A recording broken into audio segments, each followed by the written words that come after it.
दोस्तों, Donald Trump ने एक बार कहा था कि इंडिया एक वन साइडेड ट्रेड डिजास्टर है, पर उसी वक्त मोदी जी क्वाइटली एक नया ग्लोबल अलायंस बिल्ड कर रहे हैं। जापान, चाइना और रशिया के लीडर्स के साथ बैक टू बैक मीटिंग्स ये सब एक सिग्नल देते हैं कि इंडिया अपने लिए एक नया बैकअप प्लान रेडी कर रहा है यूएस के प्रेशर को बैलेंस करने के लिए। और दोस्तों, ये सिर्फ डिप्लोमेसी की बात नहीं है, इसका असर डायरेक्टली आप पर है, आपके फ्यूल के बिल पर, आपके स्टॉक मार्केट के रिटर्न्स पर और आपके जॉब्स पर।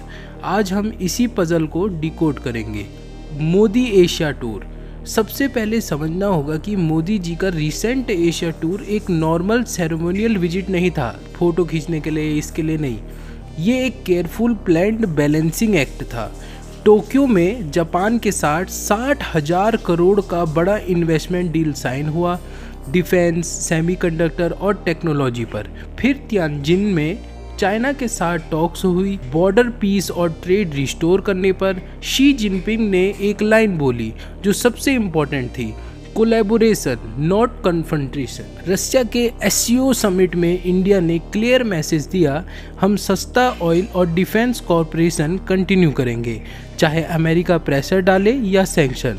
और म्यांमार के साथ बॉर्डर सिक्योरिटी और इलेक्शन के इश्यू पर भी बात हुई। यानी एक टूर पर 4 अलग अलग सिग्नल्स हमें यहाँ पर देखने को मिल रहे हैं। अब हम हमारे सेकंड टॉपिक पे आते हैं, rivals to partner, India and China. China के साथ रिलेशन हमेशा बॉर्डर डिस्प्यूट के वजह से टेंस रहे हैं, लेकिन इस बार दोनों ही लीडर्स ने डिसाइड किया है कि बॉर्डर इश्यूज रिलेशंस को डिफाइन नहीं करेंगे। बॉर्डर ट्रेड, फ्लाइट्स और पीपल टू पीपल कनेक्ट दोबारा शुरू हो रहे हैं। इंडिया के लिए इसका मतलब है सप्लाई चेन स्टेबिलिटी और एक मैसिव मार्केट एक्सेस। मतलब चाइना के साथ राइवलरी के साथ साथ एक पार्टनरशिप भी बिल्ड की जा रही है। अब यहाँ से शुरू होता है golden chapter of India and Japan. Japan के साथ इंडिया ने एक गोल्डन चैप्टर लिखना स्टार्ट किया है। 60,000 करोड़ के इन्वेस्टमेंट के अलावा 13 एग्रीमेंट साइन हुए हैं स्पेस, टेक, डिफेंस और सेमीकंडक्टर मैन्युफैक्चरिंग के लिए। जॉइंट लूनर मिशंस और सप्लाई चेन भी इसी का एक पार्ट है। ये डील्स इंडिया को एक ही वक्त में 2 चीजें देती है, टेक्नोलॉजी और कैपिटल। और सबसे बड़ी बात, डिपेंडेंसी यूएस और चाइना दोनों पर कम होती यहाँ पर दिख रही है। अब हम आते हैं रशिया वाले रिलेशन में, oil and autonomy, India and Russia का रिलेशन। सिर्फ जुलाई में ही इंडिया ने रशिया से 30,000 करोड़ का क्रूड ऑयल इंपोर्ट किया, जो टोटल इंपोर्ट्स का 31% है। क्यों? क्योंकि डिस्काउंटेड ऑयल से पेट्रोल डीजल सस्ता होता है, रिफाइनरी मार्जिन इंप्रूव होते हैं और इन्फ्लेशन कंट्रोल में आता है।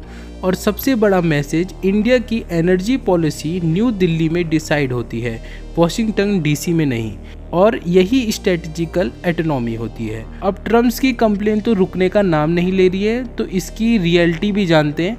अब थोड़ा ट्रम्प एंगल से समझते हैं। ट्रम्प बार बार बोलते हैं इंडिया अमेरिका का अनफेयर ट्रेड पार्टनर है। उन्होंने इंडिया को एक वन साइडेड डिजास्टर तक कह दिया था अपने एक ट्वीट में, लेकिन ग्राउंड रियलिटी अलग है। 2024 में दोनों देशों का बायलैटरल ट्रेड 212 बिलियन क्रॉस कर गया था।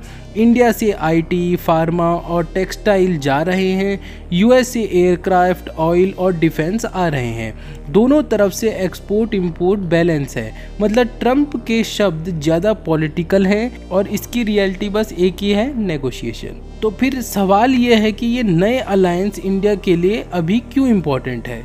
सिंपल है, यूएस के टैरिफ और प्रेशर के बीच इंडिया को एक 3 पिलर स्ट्रेटजी चाहिए, जहां से वो जापान से टेक्नोलॉजी और लॉन्ग टर्म इन्वेस्टमेंट लाएगा, रशिया से एनर्जी सिक्योरिटी और डिफेंस सपोर्ट, चाइना से ट्रेड स्टेबिलिटी और बॉर्डर मैनेजमेंट। ये डाइवर्सिफिकेशन इंडिया को लेवरेज देता है। मतलब अगर यूएस प्रेशर बनाए तो इंडिया के पास ऑल्टरनेटिव ऑप्शन तैयार है। अब जानते हैं दोस्तों इम्पैक्ट ऑन इकोनॉमी। दोस्तों, ये सिर्फ जियोपॉलिटिकल नहीं है, इसका डायरेक्ट इम्पैक्ट आपके पॉकेट पर पड़ेगा। रशिया से सस्ता ऑयल आने का मतलब है पेट्रोल डीजल का सस्ता हो जाना, इन्फ्लेशन कंट्रोल और स्टॉक मार्केट के लिए एक रिलीफ। जापान की एफडीआई का मतलब है नए जॉब्स, स्टार्टअप्स और मैन्युफैक्चरिंग के ग्रोथ। डिफेंस पार्टनरशिप का मतलब है लोकल प्रोडक्शन, सिक्योरिटी और लॉन्ग टर्म स्टेबिलिटी। और रूपी डॉलर का बैलेंस भी इन्हीं ग्लोबल टाइज से अफेक्ट होता है।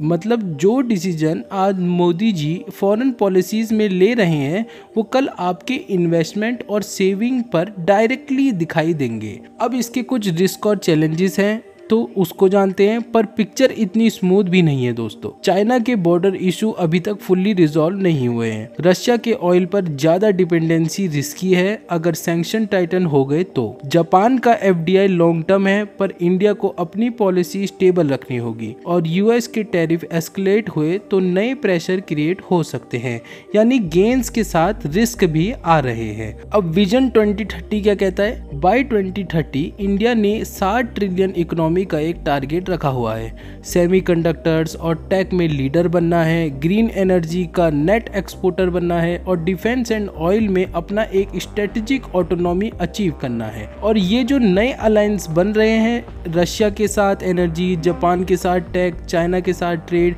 वही फाउंडेशन है इस विजन के। तो दोस्तों, मोदी जी का ऐसा टूर एक फोटो ऑप नहीं था, ये एक मैसेज था। इंडिया अपने रूल्स पर नए अलायंसेस बना रहा है और इसका इम्पैक्ट डायरेक्टली इकोनॉमी और स्टॉक मार्केट में पड़ता है। ऑयल सस्ता हुआ तो फ्यूल प्राइसेस और इन्फ्लेशन कंट्रोल होती है, जो मार्केट के लिए एक बुलिश सिग्नल है। जापान का कैपिटल और टेक ट्रांसफ़र नए सेक्टर ओपन करता है जिसमें इन्वेस्टर को अपॉर्चुनिटी मिलती है। ट्रेड स्टेबिलिटी और डाइवर्सिफिकेशन रूपी को स्टेबल रखता है, जो फॉरेन इन्वेस्टर के लिए एक पॉजिटिव बात है। सीधी बात यह है, ग्लोबल डिप्लोमेसी आपके पोर्टफोलियो के रिटर्न्स तक को शेप करती है। अब सवाल आपके लिए, क्या आपको लगता है इंडिया के ये नए अलायंसेस स्टॉक मार्केट के लिए एक लॉन्ग टर्म बुलिश साइन है या फिर टेंशन्स क्रिएट करेंगे? कमेंट में ज़रूर बताएं। धन्यवाद।